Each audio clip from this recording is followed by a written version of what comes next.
This gamer was just chillin' playing his favorite mobile game, thinking nothing could go wrong. Does he know? When he suddenly locked eyes with a menace so evil he makes Frieza look like a joke. He suddenly gets dragged straight into the game. At this point, you'd think he's completely finished, right? Wrong. He played these games before. This guy was once one of the top 5 players in the entire world. He knows every secret, every hidden mechanic, every overpowered strategy, and every way to survive in this brutal game. While everyone else struggles just to stay alive, he's already 10 steps ahead, growing stronger with every battle, until he becomes one of the most powerful beings in this world. And let's just say the girls start noticing him too. But his real goal isn't girls. He's going to hunt down the very monster that brought him here, and make it regret ever crossing him. But before we get to that, we need to find out exactly how we got here. This is Carl. He's a mercenary, and he has no idea why he is here. Lyle, Grit, Jenna, and Han don't know why they're here either. All of them don't remember how they got here. Could this be a dream? One man asks if a mage dragged them here to use them as subjects in an experiment. Lyle notes that everyone here is from Townia, so if they keep talking, they might be able to get good information. Just then, a petite, fairy-like person appears out of thin air, saying that the master has opened the time and space crack and they need to get ready to fight. The NPCs are confused. Who is this weirdo? The fairy explains her name is Asura, and she is the one managing this place. Lyle demands to know if she's the one who brought them here. Of course, the entitled fairy tells him to mind his business. Lyle pulls out his sword with the intention of killing. Asura sighs because this guy is asking for a death wish.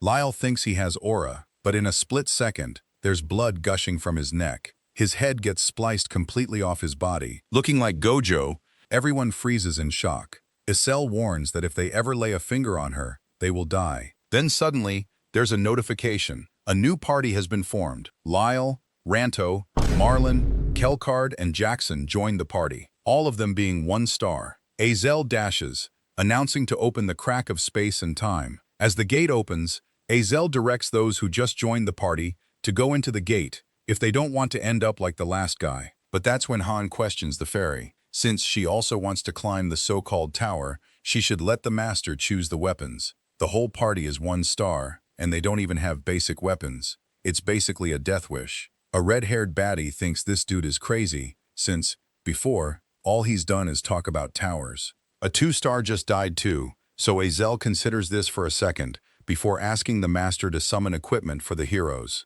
The master has summoned 10 equipment summons and gained various items. Grit asks our boy if he knows something about this place, but Han doesn't know much. He hasn't been here for long. The baddie is suspicious of this dude. But one thing our boy does know is that they will die if they don't lock in. They should get weapons from the shack over there, because it will start soon. The NPCs are shocked. What the heck is starting? Of course, the battle. The NPCs don't know what the hell is going on. Some choose crossbows, and others choose maces. This might be one of the weakest squads ever. They're definitely getting squad wipe. The fairy gets impatient as the party goes into the mysterious portal. Meanwhile, the baddie sees that Han is using an E-rank wooden shield. She considers taking the shield from him. She then starts bombarding our boy with questions. Why do they need weapons? Where the hell are they? What is that fairy? Our boy tells her she has way too many questions, and all she has to do is go into the arena and kill all the enemies. But then Marlin suddenly died. So did all the other heroes.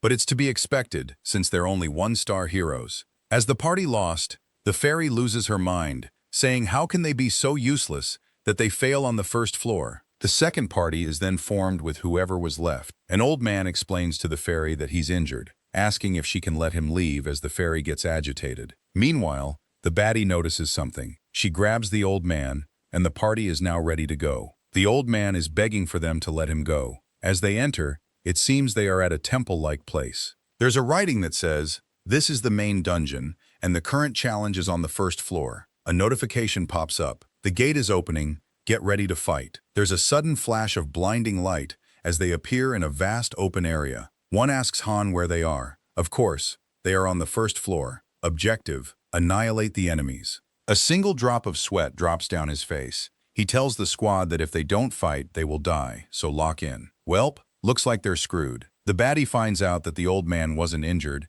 and that he's actually running the fastest. A notification pops up. The running squad members are in a state of fear, resulting in all stats being reduced by 30%. All of a sudden, they hit a sudden stop. It was a wall. The old man begs to be let out. Our boy now realizes how pathetic they are. But the baddie is the only one locked in. She asks Han if they can get out if they kill those goblins. Our boy asks if she knows how to use a bow. Turns out her father is a hunter. The plan is that Han will go out and fight the goblins while the baddie will support him from behind with arrows. The baddie asks about the other people in the party, but our boy knows they won't be any help. Just then, a goblin screeches as they burst forward, ready to eliminate the party. In reality, Han has never used a sword or a shield before. His real name is Seo Jin, and he suddenly woke up in this odd game that's all about luck. Pick Me Up is a mobile game. The goal of the game is to reach floor 100 of the tower. You create materials to strengthen your hero and use strategy to clear the tower. Just yesterday, he was living a normal life. Heroes in the game range from 1 star to 7 stars. Our boy has horrible luck. He spent thousands on gacha pulls, and he hasn't even gotten a hero over 5 stars. This game is way more hardcore compared to other similar games. When a hero dies once, they cannot be revived. There is a sudden warning as our boy is in the middle of a game, wondering why his heroes are in a state of fear. Something suddenly stands out to him, a mysterious level 999. Han thinks it must be a bug. As he loses the battle, it's obvious to him that it's a system error. Out of nowhere, the mysterious creature gives a chilling stare. The creature found him. Something unexplainable happens. Everything turns black and notifications pop up. Create an account, choose a name. He chooses the name NETNG. The last notification asks if he would like to complete the tutorial, but he wasn't the one controlling it. It was doing it on its own, and that's when he wakes up. The game tells him that he's now in the town of Hime Province, and his name is Han Islat. Many enemies will invade this peaceful land, and it is his duty to save the world and climb the tower. A green hand clenches the wall as Han quickly turns around. Tutorial quest: take down the goblins that invaded the town. What the hell was going on? Does he really need to fight goblins right now? But it didn't take long for him to accept reality. He just barely blocks the strike with his sword. He clenches his teeth as a notification tells him that combat will automatically proceed and to watch a high-class battle made by the hero's AI. He slashes the dagger out of the goblin's hands and lunges to strike the goblin. He couldn't comprehend the feeling of killing another organism. A pop-up indicates the stage is now cleared. Han leveled up, and rewards have been given in the mailbox as our boy is still wondering if he's really in a game. But then he notices a familiar scene, just like in the game Pick Me Up. A pop-up asks if the master will pull for more heroes before the next stage. Another says that 500 gems have been given for a free summon. A blinding light flashes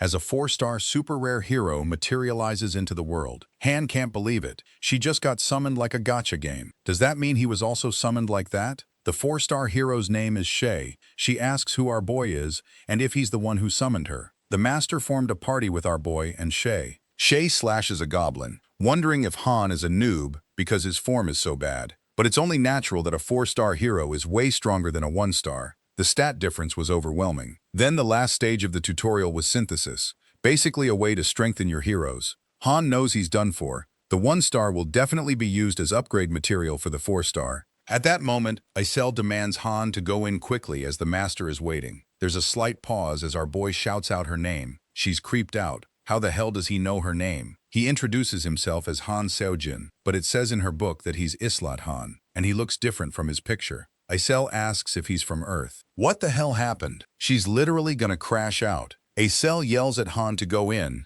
but if he goes in, he will die. He gets kicked into the synthesis gate, utterly defeated. Blue aura surrounds his hands. The synthesis has started. There's nothing he can do. Synthesis enhances a hero by combining them. One of the two becomes a sacrifice to enhance the other. The problem is that Shay is a 4-star knight, and our boy is a 1-star normie. A normal player would have zero reason to kill off Shay and leave our boy. It's over for our boy. Who would add a 4-star to a 1-star? Synthesis complete. What happened? A pop-up states that the 4-star hero Shay has become light and is disappearing. Han is utterly dumbfounded. The scene then cuts to one of the NPCs getting brutally mogged by some goblins. The squad is fighting off the goblins, or at least they're trying. But of course, our boy has to carry. Han still can't believe it. How has he not been synthesized? Could the master have misclicked by accident? Han shouts, asking where the other two are. The baddie explains that she got one but doesn't know where the others are. Before anyone can react, a goblin slashes our boy in the arm, but our boy is crashing out. He can't believe he's been summoned into this game. There's only one explanation. The level 999 glitched monster looked and laughed at him. That must be the reason. He expects that the monster dragged him here, but he messed with the wrong person. As the fight concludes, the baddie is worried about Han's arm. He tells her not to worry since it will heal once they go back. This game has basically no player control since the heroes automatically do most of the combat. There's one reason this game has 1 million downloads all over the world. The reason being that you can observe this world like a god. Our boy knows he's watching, but he was a top player in this game before. The 5th place ranker,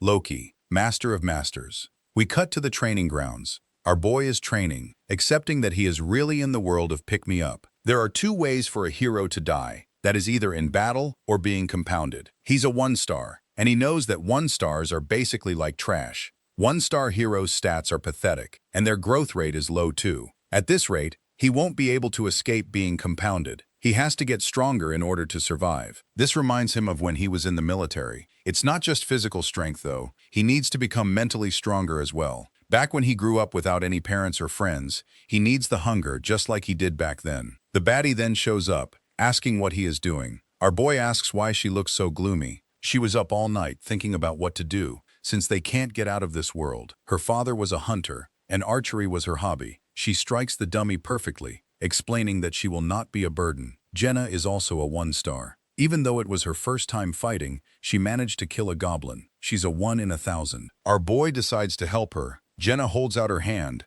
trying to riz, and they form a party together. Our boy then suddenly yells for Azel as she crashes out because she's so busy. Azel states that she won't answer any questions, and if he has any, the answers are in the tower. Just then, Han notices something. A level 257 above Azel. She pretends not to know anything. She wonders how the heck he can see it. Was it because of a glitch? But Azel's reaction made him confident. He was the only one who can see game messages and the master's forged messages. He then asks what will happen if the master quits, in which if that happens, it would be a disaster. The master compounded a 4-star to a 1-star. Even though there's only a 1% chance of getting a 4-star with summons, he wasted that luck on compounding the 1-star. He asks another question, asking if the time in this world is different from Earth's, which makes her crash out even more, as she already told him not to ask any more questions. Given the reaction of Azel, he now knows that the time is, in fact, different. The fairy can crash out all she wants,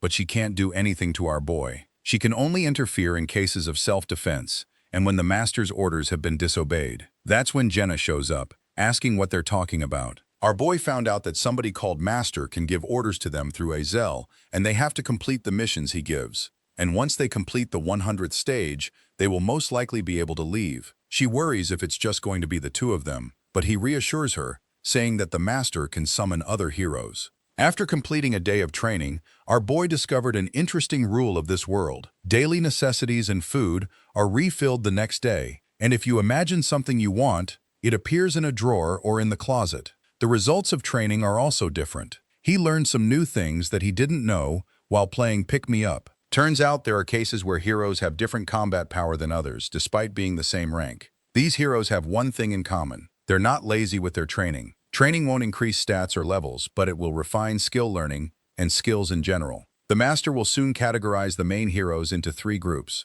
First will be by mentality. The master won't have any use for heroes who panic easily. Second will be by skills. High-ranking heroes are summoned with their skills already learned, but low-ranking heroes' talents are hidden, so the master has to look for them actively. Lastly will be based on physical capability. And of course, that's what our boy is trying to improve right now. 3 days later, the master logged in. With all the training, Han earned 2 new skills, low-rank swordsmanship and low-rank shield techniques.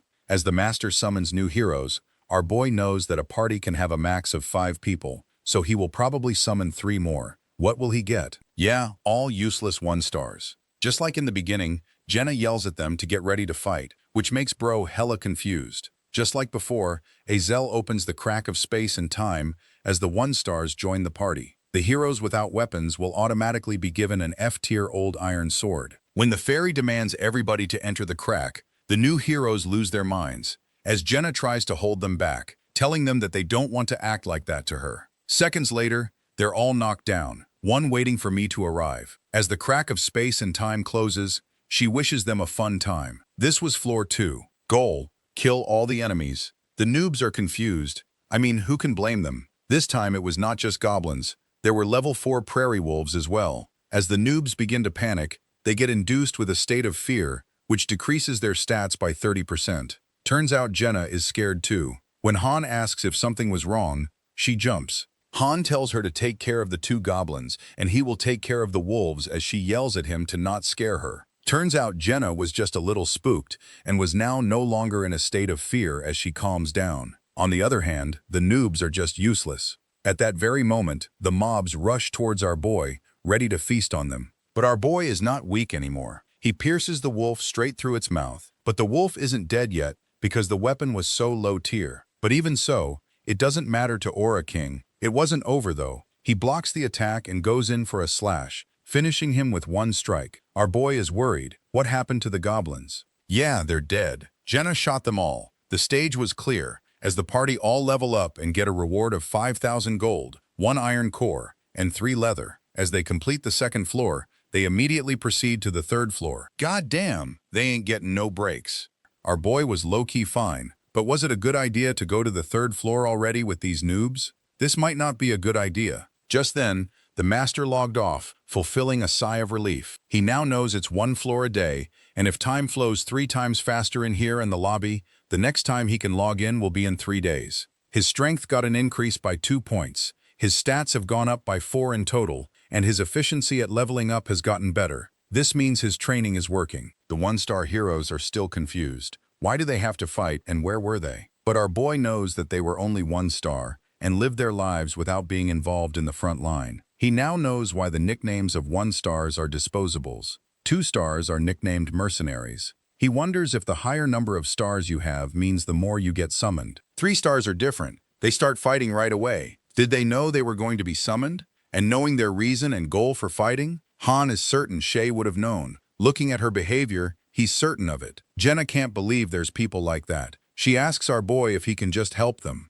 Our boy obviously couldn't care less about those noobs, but Jenna mentions that it's better having them than no one at all. Our boy knows they will die soon. You don't die while fighting. At this rate, they will just disappear by being compounded. When one of the noobs wants to ask Han a question but gets ignored, he grabs Han by the shirt, trying to kiss him. The next second, he gets punched in the face, looking up at Aura Master, saying that the noobs just watched them fight as they cowered from behind. Bro got so much aura beating up a noob, he made Jenna blush. The next day, they continued training. Han swings his sword, and Jenna shoots arrows, which makes Han's skills level up to level 2. Other 1-star noobs didn't even come to training. They said they were going to look for an exit to escape, but of course, there was no exit. As they continued training, one arrow slips up, hitting his leg. He tells her not to worry, telling her that this place isn't the same as the physical world they were living before, as he obtains the pain tolerance skill. This dude keeps training until he obtains a new awakened skill. Not long after, the master logs in and floor 3 starts. Our boys' weapons and combat techniques have gotten better. They just have to do like they practiced in training. The party quickly annihilates the enemies, clearing the floor like it was nothing. Jenna and Han note that this floor was really easy. It must have been because of their training, but it still looked like the noobs didn't want to fight. This wasn't a bad thing though, because if they don't participate, our boy won't have to share experience points with those noobs. Soon after, at the summoning, the master starts summons. The noobs are confused, asking what that is, as a notification says to drop the heroes you want to synthesize. Heroes who are sacrificed will die. Han was given a big chance. The master is able to know who is fighting and contributing, and who's being lazy. As the master favorites Han and Jenna, the fairy then demands Jenna and one of the noobs to enter the synthesis center. Jenna worries, but Han tells her not to worry as nothing will happen to her. But when the noob starts to worry to Daddy Han, Han says he will be judged for what he did. The noob complains that he was forced into this place out of nowhere,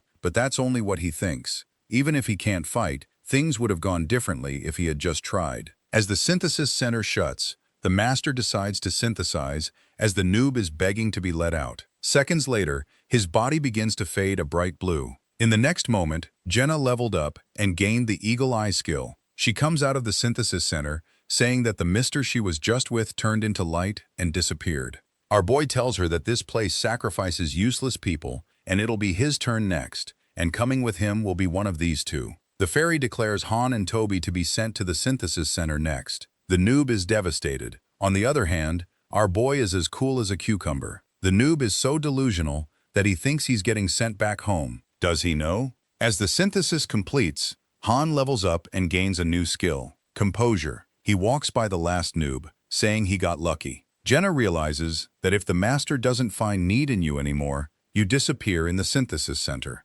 which makes her shiver. If she was to become useless to the master, would she also disappear? Han gives her a reality check, telling her that as they go higher through the tower, the monsters and summoned heroes will also get stronger. They will either die to the enemies or end up as a sacrifice. He then gives her some advice, telling her to listen to her father's advice. Stay on the correct side. The next day, Jenna abruptly bows down to Han, leaving our boy wondering if she ate something wrong today. Jenna remembers what Han told her yesterday about staying on the correct side, so she's here to make it clear she's on his side. Our boy is a little speechless, telling her that as long as she does what's required of her, she doesn't have to worry. A sudden voice calls out to them in the distance, asking if he can join as well. The noob apologizes to them, recognizing that he was useless and it was cowardly to leave the fighting to the two of them as he watched them fight, ready to change his ways. Just then, our boy throws a wooden spear at him, asking if he knows how to fight. Our boy admits he's not an expert,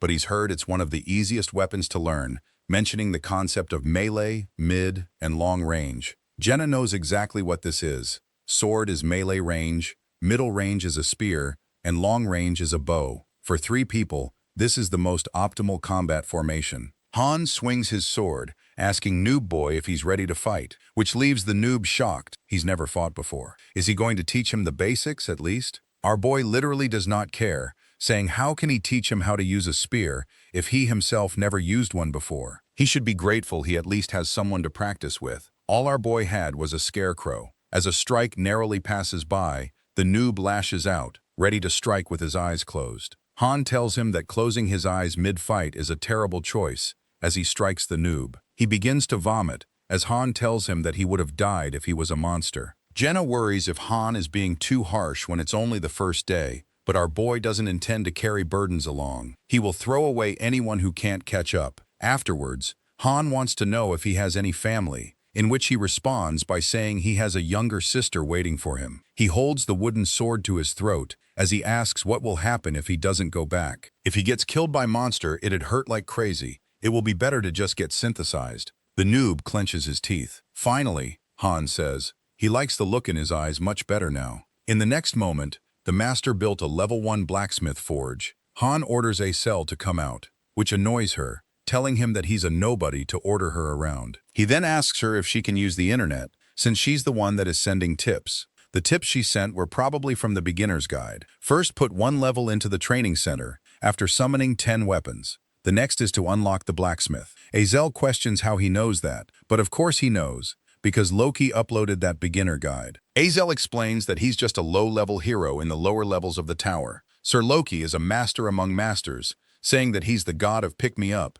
mentioning that he would have been rank 1 if he had a 7-star hero. Aura Boy over here smirks as he asks why she likes Loki, as she continues to rant about how much she likes him. But there's just one thing he has to tell her. He is Loki. Acel stumbles on her words, saying that it must be a lie. He mentions a long series of numbers, 466319113. Because reasons such as hacking, the pick-me-up account number is only known to the account holder and the server managers. He recommends her to check for herself if she doesn't believe him. As she looks through her database, she can't believe it. She turns into a tsundere, calling him an idiot, asking for an autograph. Now she will finally be a top member of the Loki Club. Our boy doesn't even want to know what the hell the Loki Club is, but turns out it's a Loki fan cafe. She can't believe she's been saying all those cocky things to the real Loki. A sudden realization hits her. What will happen to Niflheimer without him? But he has no clue. Niflheimer is the name of the lounge in his account. There are 13 floors in just the lounge alone, and a capacity of 20,000. Most of the buildings are level 18 to 22,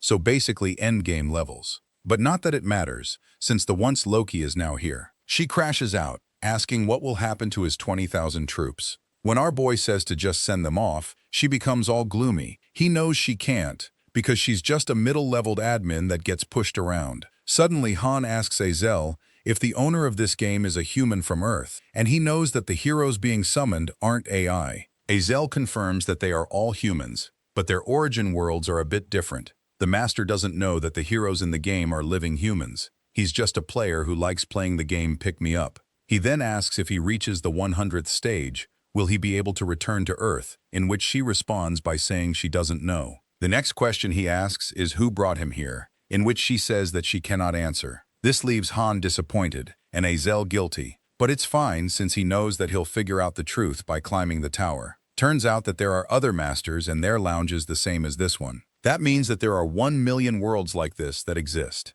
Moebius summons. A system that summons an infinite number of heroes with thousands of patterns was a lie. Quantum AI. The heroes who were thought to be AI were real humans. Roguelike. A system thought to have infinite content has 1 million separate worlds. He couldn't believe that the things in game were the reality of another world. His careless decisions for heroes before could have been a death sentence for others. Our boy then tells Azel that if she wants to climb the tower, just listen to him and he'll help her climb it, in which she agrees. At the training grounds, our boy knows that Jenna is a genius. She's grown at an unthinkable speed that can't be considered 1 star. On the other hand, Eren is sluggish, and if this keeps up, he can end up dying. Jenna acts cocky, saying that he was too easy, asking why he's not teaching his #1 servant. Just then, Azel shows up, saying that she is Han's #1 servant. Bro, what the heck is this? Azel asks if she knows who he is. Just as she's about to say that he is Loki, Han quickly shuts her up. Moments later,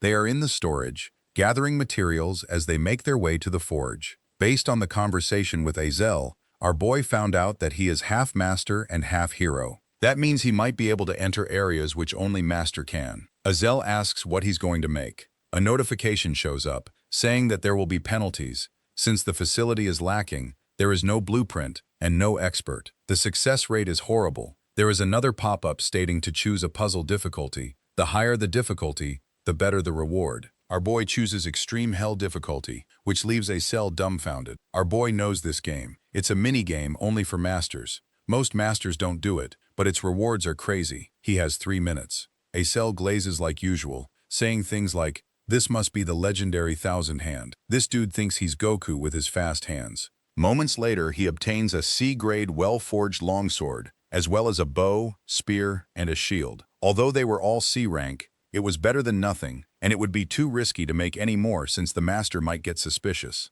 The scene then shifts to Jenna firing an arrow, hitting a monster directly in the face. They were now on the 4th floor. The plan was simple. Jenna would take on the Harpy, while Eren protected her from behind. The Harpies rush in when, as expected, the newbie begins to panic. Flinging his sword like he's on drugs, he gets inflicted with fear. Han knew this was going to happen. Jenna slaps the boy, telling him to lock in. She slapped him so hard, his nose started bleeding. Han then rushes in like a Chad, eliminating the enemies as they clear the floor easily. Eren is exhausted. He asks if anything will happen to him, since he didn't contribute much during the last fight, when suddenly the master adds Eren to his favorites. This means that he will at least live for now, since he's been favorited. Bro yells like he did something. "You're gonna die in the next few chapters, buddy." Jenna goes on by saying that subordinate #1 was a success, and now it's subordinate #2. But Han isn't too sure about that. If he had to pick a #1 subordinate, it would technically be Niflheimer's Cirrus. There were 5 members in his party, all 6 stars, level 99, and had divine skills and other ultimate skills. He might run into them somewhere in this tower. Since it's an AFK game, the Vice Master Cirrus will take care of Niflheimer. Not to mention Yerneth is also there. These two were so wise and smart, he's pretty sure they weren't AI the more he thinks about it. We see a bird's-eye view of Cirrus and Yerneth. Yerneth is to take care of Niflheimer while Cirrus is on a mission, and that mission is to find out where their master is. A bunch of buildings get upgraded. Lodging, restaurant, training center, weapon storage, and the square all upgraded to level 2. What just happened? Jenna and Eren have no idea what's going on, but our boy tells them that this happened because the master spent money into it. Our boy suspects that the master is probably an office worker since he logs in at the same time every day. Azel is grinning, ecstatic that the master spends a lot of money on the game. Gold Digger. Pick Me Up isn't a game that gives you a lot of free rewards, so it's good that their master is one that spends money. Just then,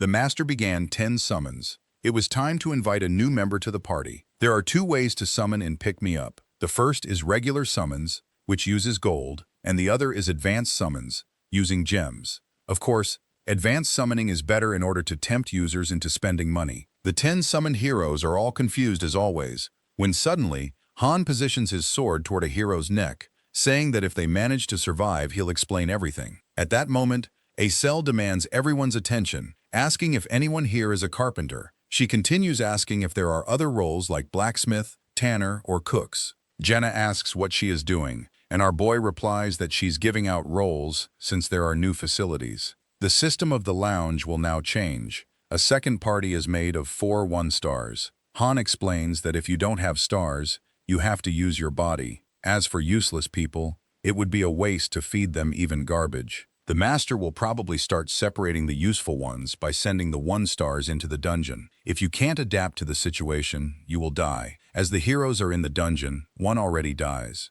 Jenna thinks this is too brutal since they didn't even explain anything to them. But Han says that there's no need to explain to people who die on the lowest stage. 2 survived and 2 died from that one. The next group gets called up. All frightened by fear, they want no part in this cruel game. Suddenly, Eren shows up like Superman, saying that he will join them in the fight, but Asura flat out refuses. Han tells Asura to let Eren join, since Eren is lacking in combat skills. This was a good opportunity to improve. Han gives Eren a few tips before the party goes in. Jenna wants to go back to the real world. In this world, all the master gives them are potatoes. She shivers. The master was always listening and observing them like a god. But our boy mentions that the so-called god isn't able to listen to their voices. It just appears as filtered versions to him. Our boy Eren walks out with Aura, saying that he killed 1 goblin as they cleared the stage. Soon after, at the dining room, the gang is excited. They can now eat more than just potatoes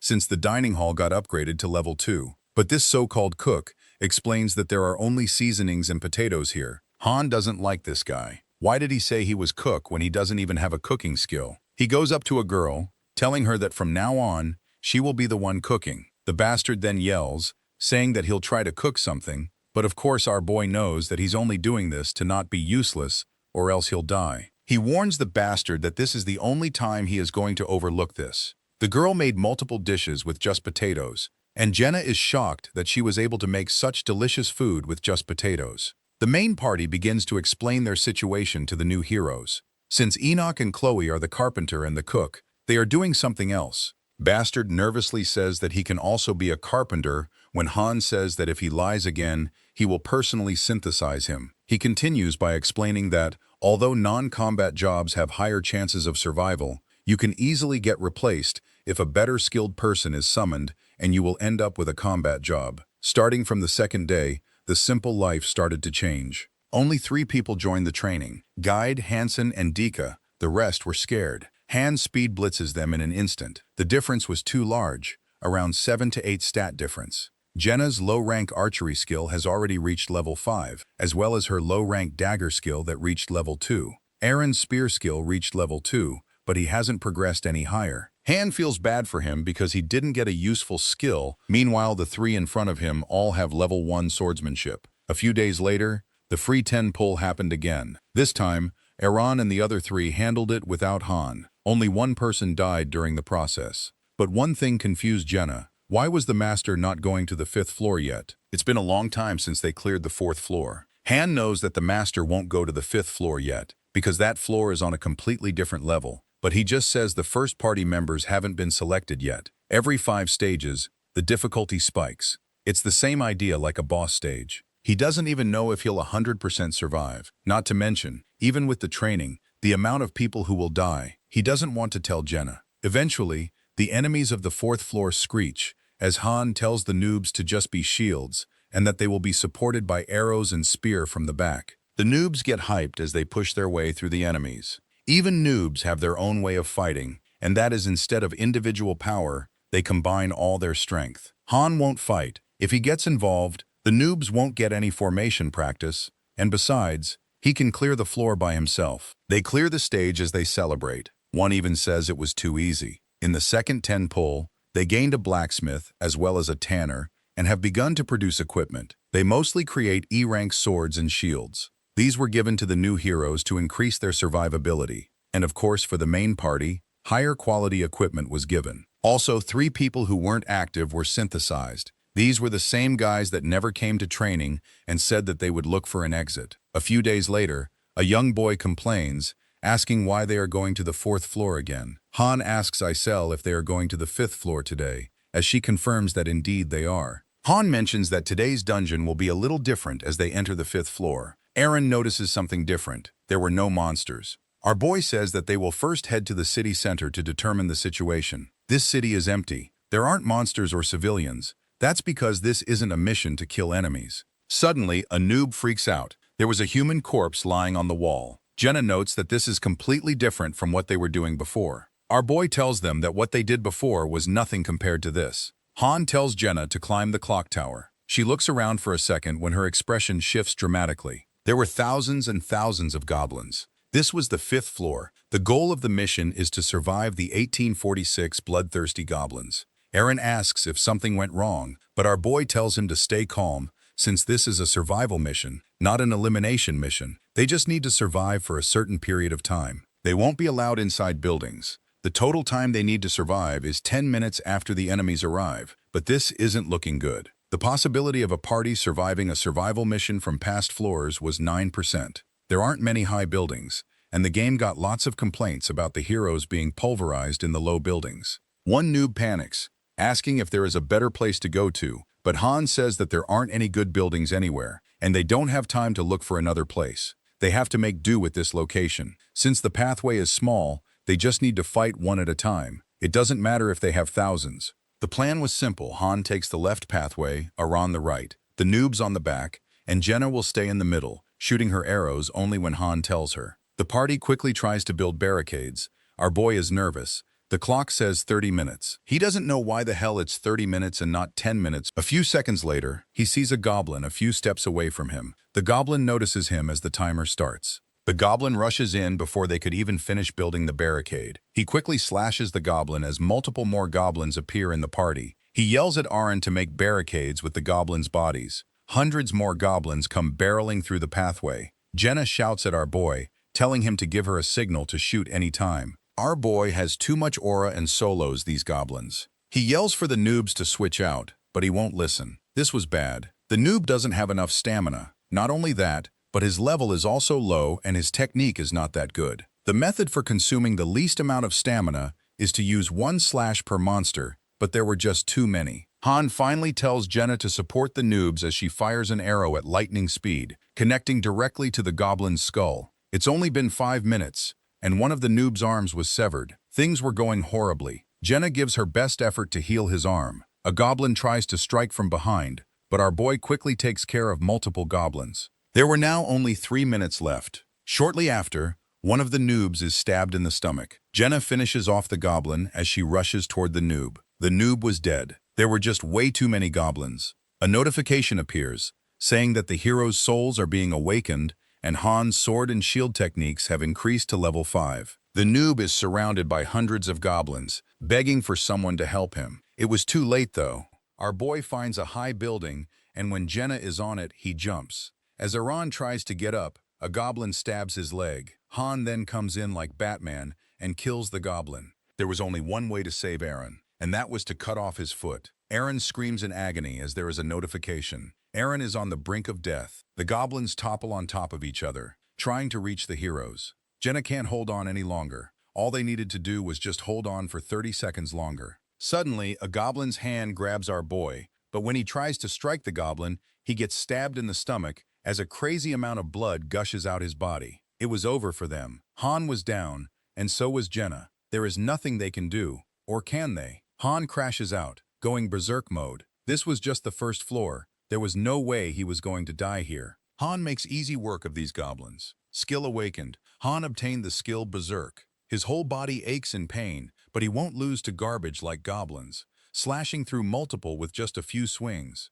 His sword breaks, but it doesn't matter to him. He'll fight with a broken sword. The timer finally hits 0, and the goblins begin to disappear. They get sent back as they clear the 5th floor. Our boy is in shock. Looks like Eren made it. Jenna cries in relief. Moments later, one of the heroes greets the heroes as they come back from the 5th floor. When the boy asks where the other noobs are, he gets hit with a harsh reality. Our boy emotionlessly says that they died. Han jumps into bed. Something bothers our boy. During the 5th floor, he obtained the berserk skill. But this was strange. Composure and berserk can't coexist. He thinks it must have something to do with him being half hero, half master. But this was thinking for another day. He doesn't want to think of anything, at least for today. He just wants to rest. The next day, Jenna is looking delicious as she trains her dagger skills. Han is surprised. He's usually the first one to show up, but this time Jenna was here before him. It seems she got a new skill yesterday, compared to Aaron, who didn't get any skills despite working so hard.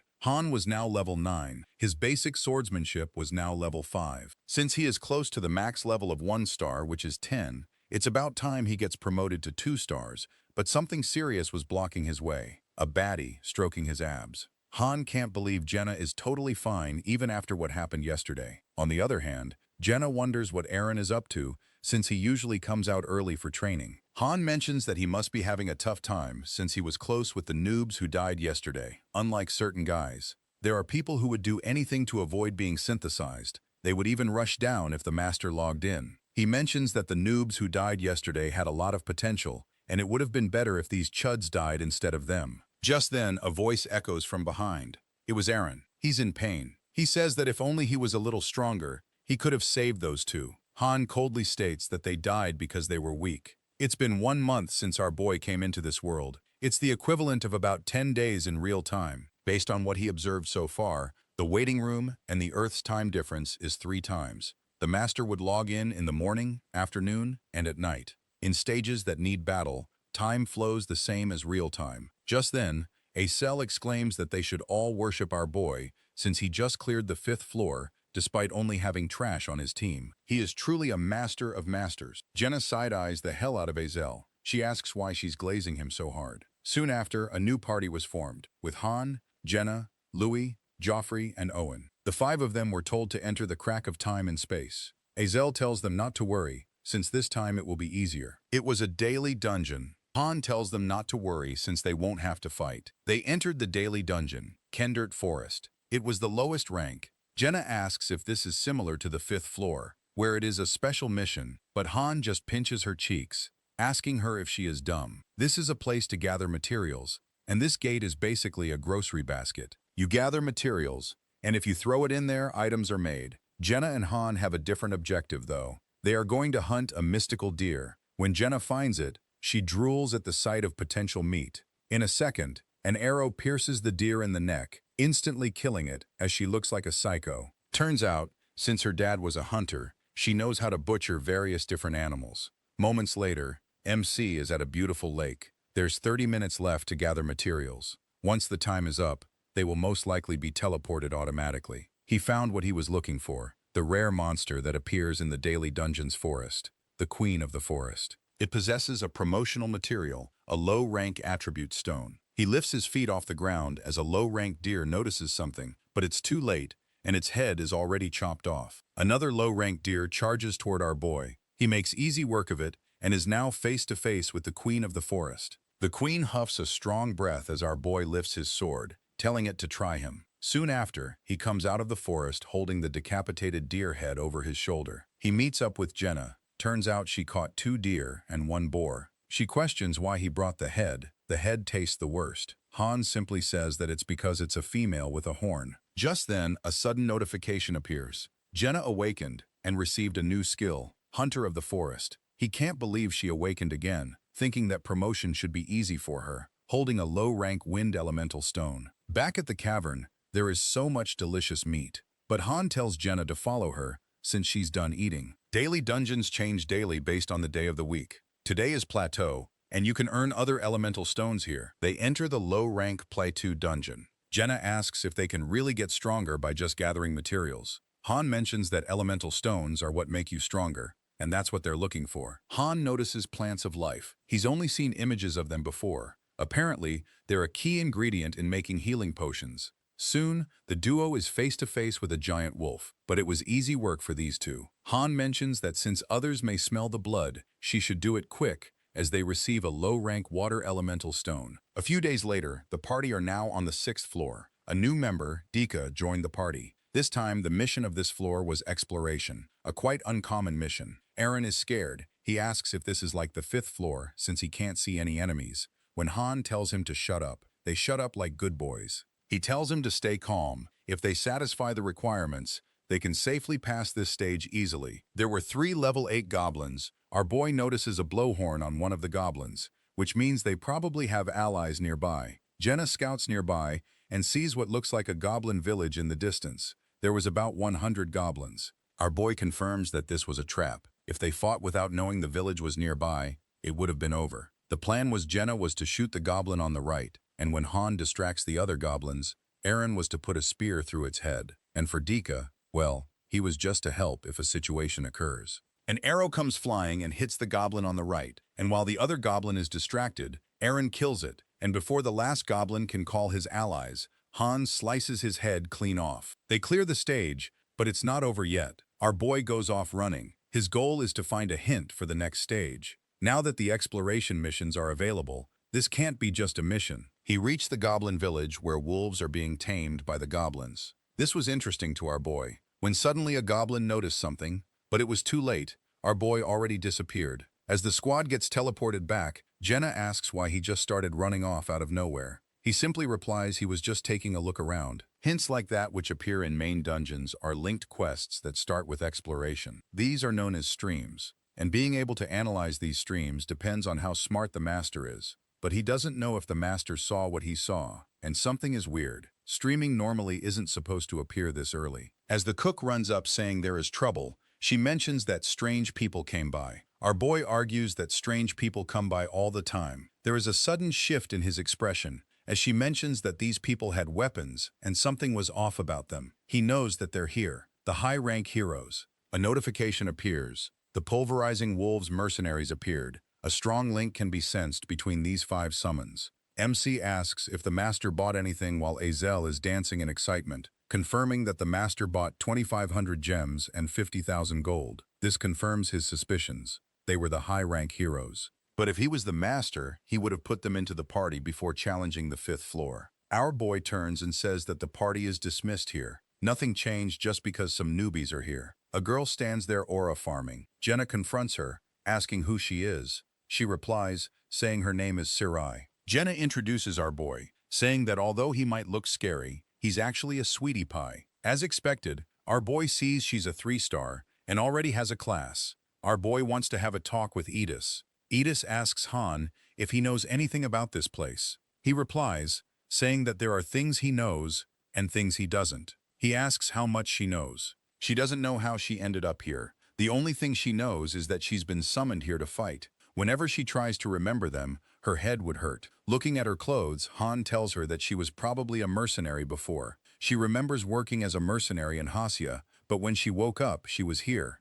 Han mentions that she's not just a 3-star. She seems pretty skilled among the mercenaries. There's definitely a gap between the 3-3-stars and the loser at the beginning of the story, who was 2 stars. Just then, Acel yells for the mercenaries to come out as the master called them out. Someone stomps their foot. It was one of the mercenaries. He chews on meat from one piece and growls, excited to see who this master is. The cook suddenly runs in, saying that that monkey-looking dude took the meat that could have fed 5 people. The master forms a new party with the mercenaries. Bro from Final Fantasy is made leader. His name is Avant. One of the heroes yells that something is off about them. They came with weapons. But our boy says that he also came with a weapon. The hero just feels like they are villains. Han knows that these mercenaries aren't good people, but they're strong. He asks Jenna. Jenna thinks that Edis looks kind, but the rest, she's not sure about. Han asks the hero if he's asking him to protect him. He stutters, saying that he's strong and he should protect him. Han crashes out. The useless hero was the one slacking in training.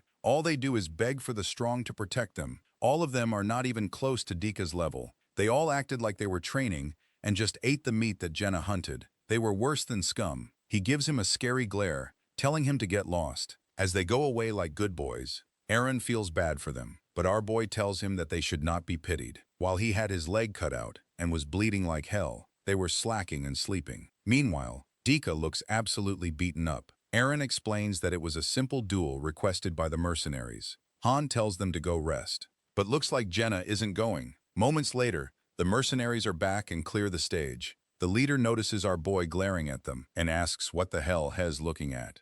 He scoffs, telling the mercenaries that it's none of their business. The mercenaries get angry, saying, "Who does Han think he is talking to their leader like that?" The leader introduces himself as Avant, the captain of the mercenaries. Han introduces himself as well. When Avant asks if Han is mercenary, he replies, saying that he's a farmer. This guy thinks Han is toying with him. Suddenly, the master summoned another 10 heroes. The master then started synthesizing heroes. The newly summoned heroes were now here. Moments later, Meat Stealer grabs one of the heroes by the neck. Jenna can't believe it. They just arrived. Avant tells Meat Stealer that one isn't enough, and he drags 2 of them into the synthesis center. As Jenna yaps and yaps, our boy thinks that the master is making a big mistake. He's using 1-star heroes for synthesis without any form of examination. Some 1-star heroes can have potential. Meat Stealer leveled up. Azel yells the next names that are to be synthesized. Avant yells for the mercenaries to capture the bastards running. Avant asks why Edis isn't moving. Was she not part of the mercenaries?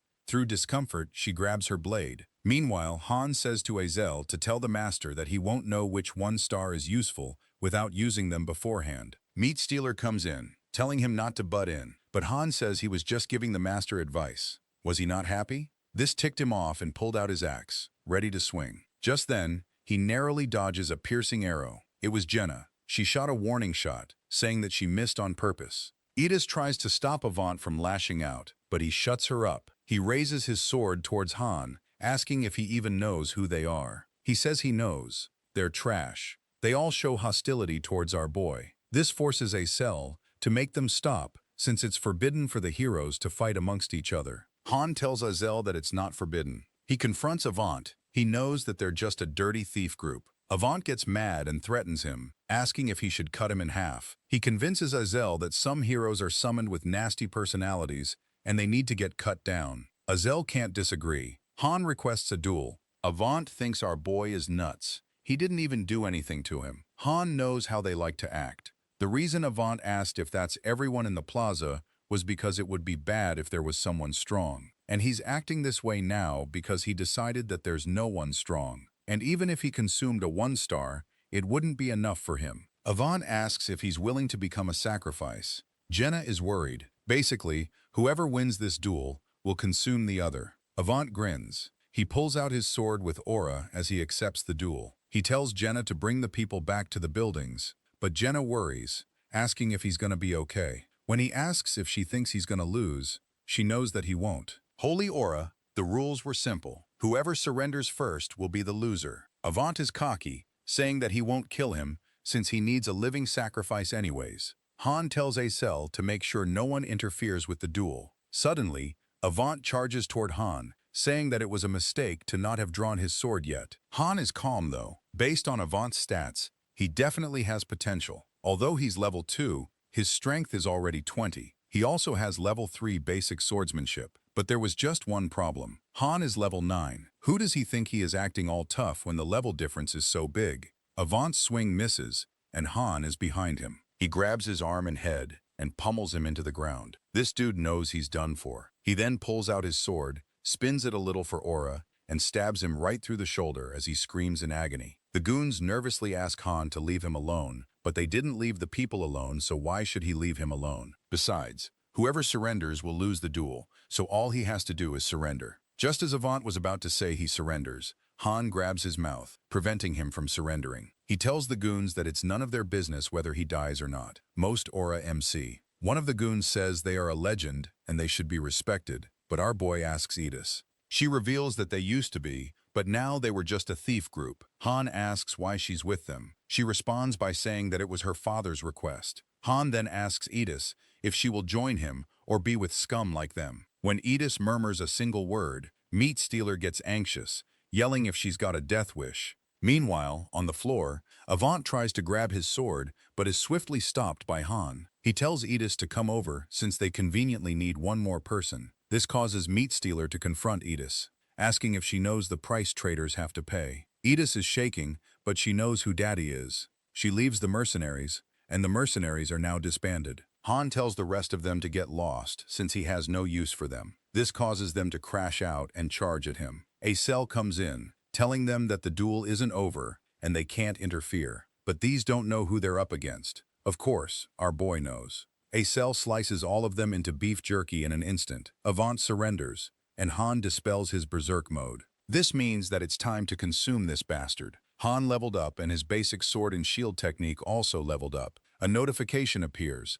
saying that Han reached the max levels and if he wants to increase his level, he will have to be promoted. He thinks the master is probably mad right now. I mean, he just summoned the mercenaries, but they all died and are now useless. Han is level 10. His stats are close to 3 stars and he's gotten MVP in most of his battles. If the master is stupid enough to synthesize him now, he won't be able to climb the tower. What will the master do? Han threatens the master, saying to synthesize him if he wants. Back at the building, all the people were waiting for Han. He grabs Jenna's cheeks, knowing that she schemed this and gathered them. They thanked Han for saving them from the evil group of mercenaries. He sighs, saying that there's a misunderstanding. One of the people says that they're alive because of Han, and he just wanted to thank him. But the only people who Han saved were the newbies who just came in. It has nothing to do with the others. Just then, Acel called out the group of people. They are in utter panic. Jenna questions why they called out 6 people when a party only needs 5. Of course,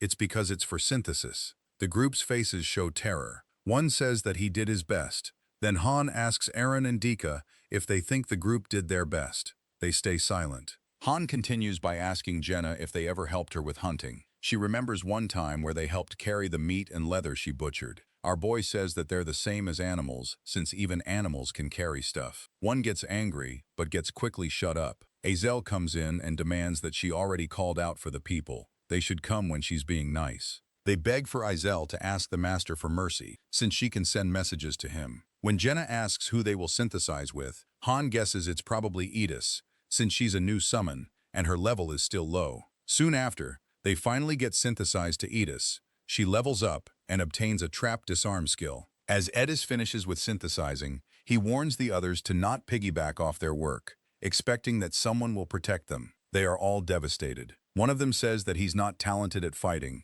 He can't even hold a sword. Han tells Chloe, Enoch, Alter, and Patrick to teach anyone who wants to learn their techniques. The blacksmith says that it's hard to become a blacksmith. Han says that if they're motivated enough, they will learn, and anyone who wants to fight should come to him. If you want to learn hunting and butchery, go to Jenna. If you want to learn carpentry, go to Enoch. The master then logs out. Jenna tells Han that he's friendly. He told them how to survive, after all. It's true. If they do as he says, they wouldn't die a senseless death. The synthesis earlier was just because the master was letting out his anger, although they were going to be consumed eventually. They were closing in on the 10th floor. A second party is needed that is on par with the main party. The next day, as Han leaves the building, he tells Edis to follow him to the training center. Jenna is at the training center, and Han tells her to train with Edis using daggers. Jenna side-eyes him, saying she's only good with bows. Just then, she flips her dagger and rushes toward Edis. Edis gets pushed back by her attacks.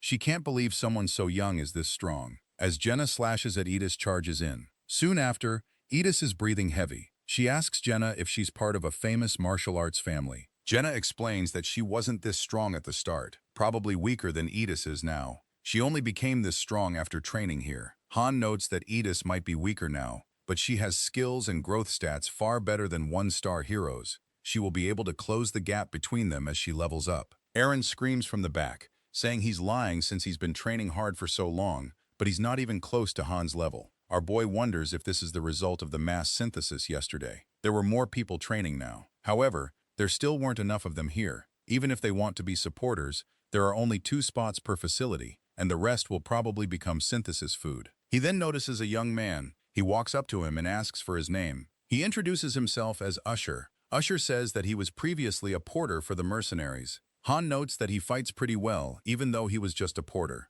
Usher says that it's actually because he wanted to become a mercenary. Han grins, telling him to bring it on. He'll see if he has the potential to become a mercenary. Later that evening, the weeding of the newbies began. The master doesn't care if they want to become supporters or not. Although Eren participated in the fight, he wasn't chosen to level up. Instead, Usher was chosen to level up, and he was now level 3. 2 people died from this. The others would go into the daily dungeon as per usual, and it was now that day's dawn. Jenna complains, asking why they were called here at dawn. Han tells her to shut up and asks if anyone knows why they have been called here. It stays silent for a moment before Dika says that it's to decide the party members. Jenna thought that the master was the only one who could decide members, but Han says that he can put up suggestions. In order to decide the members, they will pull from drawing lots. They will split into 2 parties, each party having 3 members. Han reassures them that no one is getting abandoned. There will be 2 leaders, Edis and Han. When Edis suggests that Jenna would be a better fit, Han quickly shuts down that idea, saying that she can't do it. When Edis asks why they need to split up into 2 parties, Han explains that focusing all fighting power into one party is dangerous, since the risk of being totally annihilated is not worth it. Edis notes that they don't have enough members. Han tells her that the master will sort out the remaining members himself. The 5th floor was an example. The gap in abilities within the party was too big, and the party was in danger when the noobs couldn't keep up. If one party can clear all the floors, then there's no need for 2 parties, but the number of parties needed for a mission will increase later on. There's also a need to build a second party in case the main party gets annihilated. If they choose red, they would be with Han, and if they chose blue, they would be with Edis. He throws the cup on the ground, signaling to start. Jenna and Aaron pull red, so this means Usher and Dika end up with Edis. They look at each other. Edis senses that they don't trust her. When Dika tries to deny it, Edis explains that she understands, since she's new here so she doesn't have much experience. This is like hydrogen bomb versus coughing baby. This is not fair. Soon later, the main party were on the 7th floor. The mission was to annihilate 13 level 8 goblins. Aaron says that this looks pretty easy. Aura Boy over here says that he'll handle them himself and tells them to watch. As the goblins attack, Han takes a deep breath and goes into berserk mode. He slashes them all in an instant like he's Zenitsu, and there was only 1 trembling goblin remaining. There was a high chance that there's a linked quest in this mission, so he tells Aaron and Jenna to leave this goblin alone as he tells them it's time to start exploring. There are 3 things to note. First, it's raining. Second, the river is flowing. And third, the dam collapsed. Before long, they clear the stage. At that moment, Han tells Aaron to stay here. A notification appears, noting that the master bought a pack containing 5,000 gems and 100,000 gold. Han notes that this was the master's 3rd purchase. He then quickly tells Jenna to bring the lots from his room and tells Aaron to bring Edis here. The master begins a high-rank summon. Our boy expected this. There are people who never purchase anything, and those who won't stop once they purchase one. The summon then completes, and 2 new heroes come out. The guy was Roderick, 3-star, and the baddie is Iolka, also 3-star. The baddie suddenly slips on the floor. Edis tells Han that she's an aristocrat. She can tell after being a mercenary for so long. She seems like an immature and she wonders what brought her here. As the story continues, Han finds out that Roderick was aware of words like master, summon, and synthesis, but not the concept of levels or skills. He worked as a guard in a big city and is pretty normal except for having a strangely high sense of duty. He asks if he has to fight with enemies he doesn't know here. Han explains that he'll explain the details once they draw the lots. Han and Edis will draw the lots. Blue means the old man, and red means the baddie. Between a veteran guard with a lot of experience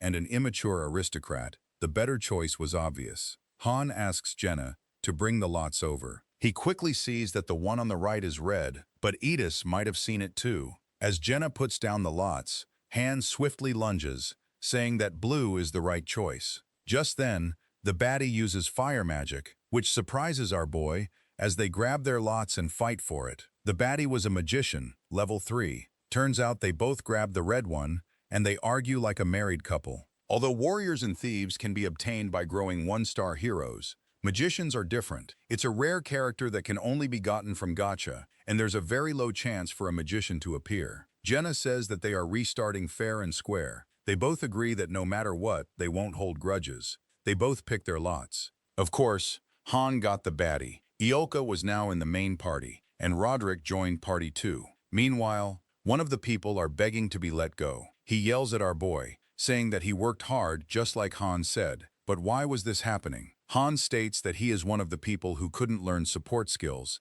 and tells Iolka to go in for now, unless she wants to become like them. The synthesis completes and Iolka levels up. Han says that if she falls behind, she will become like them. There's no way to avoid synthesis. If she wants to live, then the only thing she can do is work hard. Next up was Roderick, and he also leveled up. Moments later, Azel opens the crack of space and time, tells Iolka that this is the newcomer test, as Azel tells Party 2 to go in. Edis tells Roderick to follow her, since he will be the MC of this battle. As Party 2 goes in, Han asks Iolka what magic she can use. She refuses to answer like a little kid, but our boy tells her to answer his question. She murmurs why she is in this place. She yells, "Why does she have to fight in an unknown place for unknown reasons?" Han coldly says that if you don't fight, she will become like the guys she just consumed. Our boy coldly tells her again to answer his question. She finally replies, saying that the highest level of magic she can use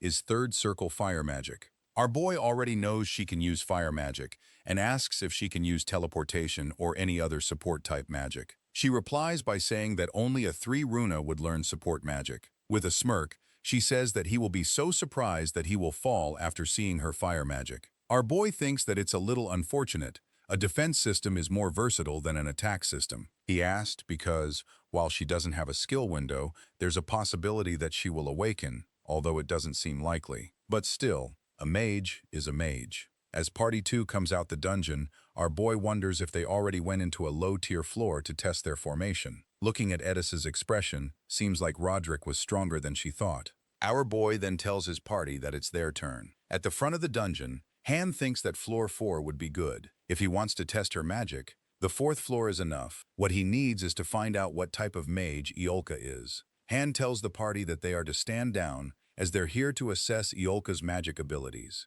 Iolka is speechless. Han mentions that the 4th floor can be cleared by any one of the members alone, and asks if she's scared. She said her magic was going to surprise him after all. Iolka stutters for a moment, before saying that when he sees it, he's going to be surprised. Azel says that it's time, but something was off with her expression. There was definitely something wrong. It was the Master's doing. They are teleported to the 8th floor. Han is panicking. Han thinks the Master is probably pissed that he consumed the 3-star mercenary he just got and is sending him to go die. Or the Master thinks that the 4th floor is too boring for a test. Just then, Jenna notices something she's seen before. Han yells at everyone to dodge. A few seconds later, something comes at lightning speed toward Iolka. She's not ready. Han quickly saves her, as the arrows narrowly pass by them. This was bad. Floor 8. This mission is to eliminate 27 level 9 goblin raiders. 1 was bad enough, but 30 is crazy even for Han. Jenna quickly fires an arrow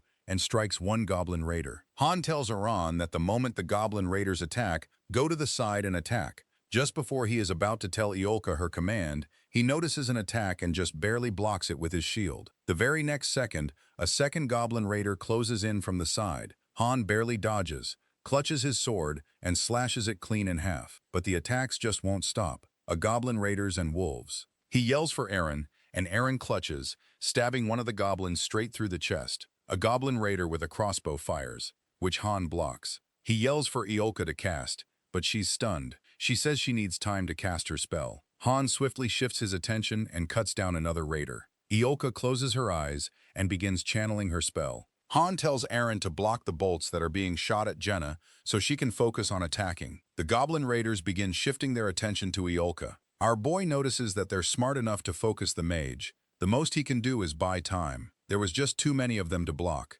He yells at Iolka, asking if she can hit incoming shield attacks. She doesn't respond. Jenna shouts at her, saying that if she stays there, she will get caught up in the attack. There was no way. Forget about the barrier. Iolka can't even use mobile magic. A goblin raider is right behind her, its sword inches away from her head. Han saves her again. This ungrateful hoe yells at him, asking what he thinks he's doing. Our boy asks why she's casting magic without any form of defense. They plan to change their location to the forest a few feet ahead. Jenna remembers it being blocked earlier. Han says they will figure it out once they get there. He commands Iolka to begin casting the moment they enter the forest. She cries like a toddler, telling him to be gentle because her hands hurt. The goblin raiders are still right behind them. Han then yells at Iolka to enter the forest. He then pushes her and kicks her forward. He tells them to go ahead and he enters berserk mode.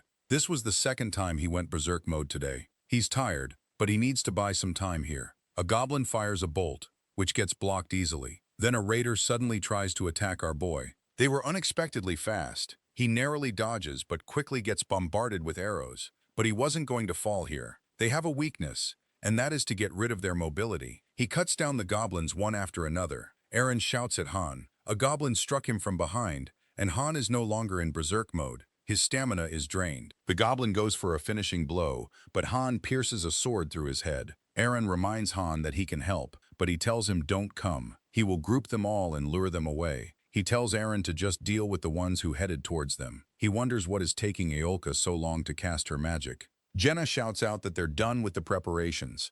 As Han runs, he does a backflip like Duke Dennis, catches his balance on their heads, and bolts toward the forest. He can see Jenna and Aolka. Just as the goblins close in, Aolka casts her spell, Ignite. Wonder what happens. Yeah, me too. Next part, lol. Baby, you got something in your nose. Sniffing that K, did you feel the hole?